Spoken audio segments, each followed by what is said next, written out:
As I said, Australian cases of coronavirus have now reached 103 as Italy's Prime Minister moved overnight to place the whole country in lockdown to reduce the virus's spread. Experts are warning that Australia needs to take more caution with the infection, limiting contact and cancelling large gatherings. Professor Sanjaya Senanayake is an infectious diseases specialist and associate professor at the ANU. He joins me now live from our Canberra studios. Professor, thank you very much for your time. I want to focus, we've talked non-stop about coronavirus for 3 or 4 weeks. I want to focus on the personal here. What are the symptoms people should be watching for at home? And how do they proceed to get help? Because the last thing they need to do is front up to a doctor's clinic and potentially put at risk someone who might be older. We've seen cases of people going on public transport, not calling ahead to doctors, and worse, when people are in home isolation, some have turned up at nightclubs or indeed restaurants in recent cases. So what would you recommend, what are we looking for first, what are we looking for, and what do you recommend people do? Hi Peter, thank you for having me on the show. So in terms of symptoms, the most common features we see are fever and a cough, and there can be a whole lot of others which are less common, like fatigue, muscle aches and pains, a sore throat, diarrhea and a runny nose can occur, but they're really uncommon. Now, if you're concerned that you have coronavirus, the best thing to do would be call ahead to your GP and then get direction from them about whether you need a test or not, and they will tell you where to go because they should have been supplied with that information. If you can't get to your GP, there are a couple of hotline numbers as well. At least one is 1-800-020-080, and there's another number that I can't remember off the top of my head. But I agree with you that if you think you've got COVID-19, you shouldn't go immediately to a doctor's surgery or to emergency department because you might infect other people. We're getting mixed information. We saw it today in a press conference with Greg Hunt, the Federal Health Minister, and the Chief Medical Officer, seeming to say, certainly the Chief Medical Officer, we don't want to test everybody, we'll only test people that are at risk, i.e. you've been in known contact with someone that has coronavirus or you've just returned from a hotspot overseas. The Minister sort of said then, well, at the end of the press conference, if you're worried, get tested. We know in overseas jurisdictions in the United States, they're testing, great swathes of the population. What should we be doing here?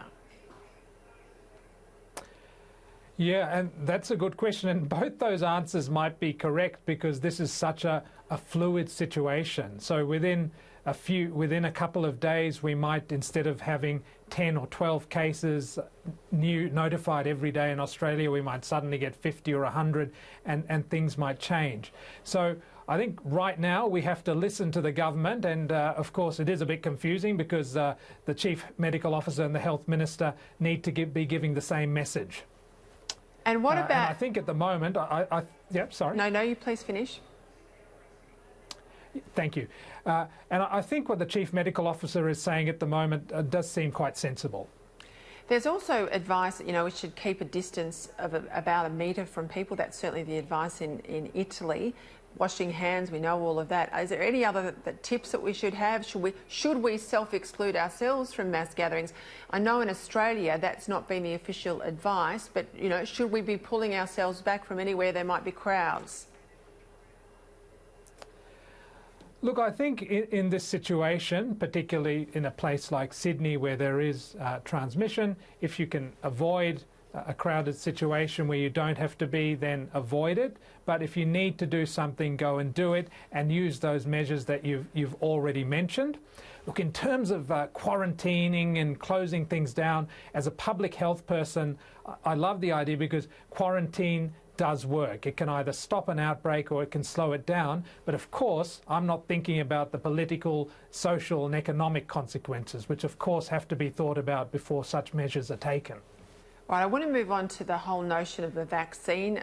When this first broke at the start of the year, I spoke with some people who were part of the vaccine group, the Doherty Institute, the Animal Health Laboratories down in Geelong, CSIRO and others. There's now an international coalition. It's called the Coalition of Epidemic Preparedness. Jane Holton, who would be familiar to you in Canberra. She was the former secretary to the Health Department, then later obviously in finance. She's the chair of this organisation. She said it could be at least 12 months before we see a vaccine. It costs money, and there's plenty of that around for this vaccine, but there's a whole lot of trials and human testing and other things that need to occur first. How long are we talking about realistically, do you think, before we can walk into a doctor's surgery and get our COVID-19 vaccination?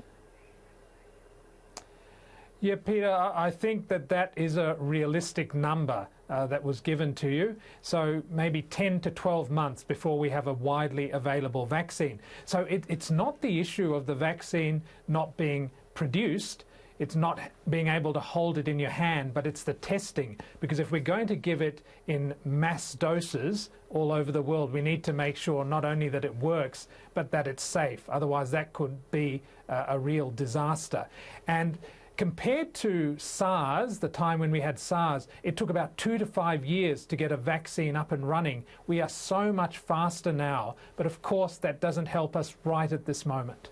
All right, just help me on this one before we go. You're an infectious diseases expert, and I'm not going to hold you, that this is gospel, but I'm a bit interested as to why the mortality rate in Australia is sub 3% for coronavirus. In Italy, it's 5%. We're told in China, and I know that there's lack of reliability with statistics, it's 3.85%. Why do you think there is this variation, and why is Italy, presumably, it looks to be hit a lot harder than other markets in Europe? So in terms of the mortality, I think that one thing with Italy is that it's got, I believe, the second oldest population in the world, or certainly it's got a significant proportion of population who are older. And we know that people who are older are more susceptible to bad outcomes with this virus. So that's one thing. And another interesting feature is South Korea, which has the third highest number of cases in the 7,000s, only has a case fatality rate of 0.7%. And a lot of that could be due to the fact that 65% of people are under the age of 50, and that's probably because most of them were associated with infection through a religious group. So there will be slight variations, and we know that the case fatality rate can evolve as an outbreak continues. It seems like we've been talking about this for months, Peter, but it's only been 10 weeks. And we also know with SARS in the early days, the case fatality rate was looked at about 2%, but eventually it climbed to 10 to 15% and 17% in Hong Kong. Professor Senanayake, thank you very much for your time tonight. Thank you, Peter. It's been a pleasure.